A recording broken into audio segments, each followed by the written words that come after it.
Kaylee. And I'm David. Welcome back to our YouTube channel. Today, we're going to be discussing what we believe is the #1 strategy for beginners to get into real estate with little to no money down.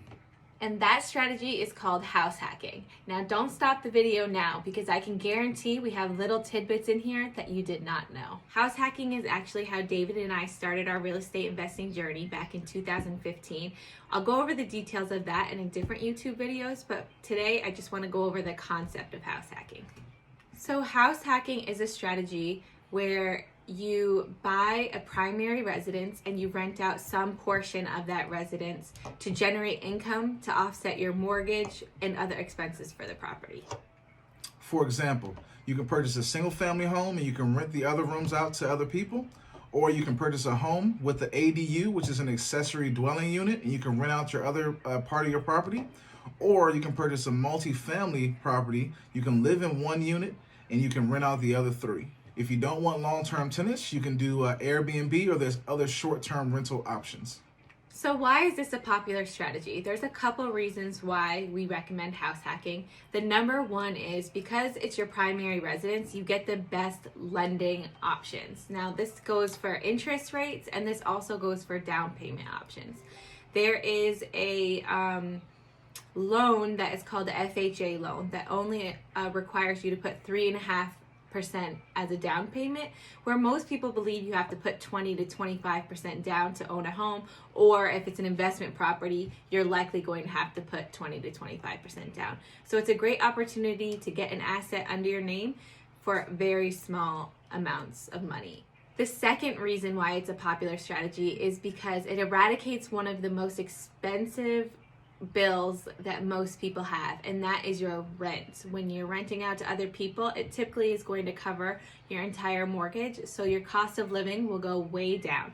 That will allow you to save for other investments or maybe pay off some of your debts. And on top of someone else paying your mortgage, you're also getting all the tax benefits, you're getting the appreciation benefits, the depreciation benefits, and you're getting all the write-offs. Some of the downfalls are that this may not be your dream home. Also that you have to share the space in some capacity with other people. And then lastly, this may not be the strategy that you're looking for. Maybe you want to flip, maybe you want to do other things. However, this is a good strategy to get you started. Also, getting an asset under your belt is going to help you in the future with attaining flips and doing other real estate investments. And even if this isn't the strategy that you want to go with, there is a type of loan that implements the same principles as flipping, and it's called a 203K loan. So with an FHA 203K loan, the lender provides 100% of the rehab costs. You still only have to put 3.5% down for a down payment. You'll be able to tailor the home how you want it. You'll house hack for the year that you have to live in it, and you'll have forced appreciation in your house. So you'll dabble a little bit on the flipping side, a little bit on the property management side, and you'll be getting started in your real estate investing journey. Okay, now let's apply what we have learned to a real life situation. Let's say we buy a house for $100,000 using an FHA loan. So we have to put 3.5% down. In this scenario, that would be $3,500. So what will your mortgage be? A mortgage is made up of 4 components. The acronym PITI stands for the principal, the interest, the taxes, and the insurance. I typically just use a mortgage calculator to get a general idea of what my mortgage payment would be. If you can see on this, it's just a Google mortgage calculator, and it calculated the monthly payment as $704 after I implemented all of those components. So with a monthly payment of about $704, say it's a 3-bedroom house and we rent 2 rooms for $500 each. Now that would create a passive income of $1,000. $1,000 minus your $704 is $296. Plus your mortgage is decreasing by the money you are getting from your tenants, and your equity is increasing. That is house hacking. Okay, so what do you need to do to get started with your first house hack? The first thing is just commit to the concept. The second thing is prepare your financing. So this is a big step. You're gonna wanna make sure your credit is okay, and if it's not okay, we're gonna teach you the right steps to get your credit score increased in a different YouTube video.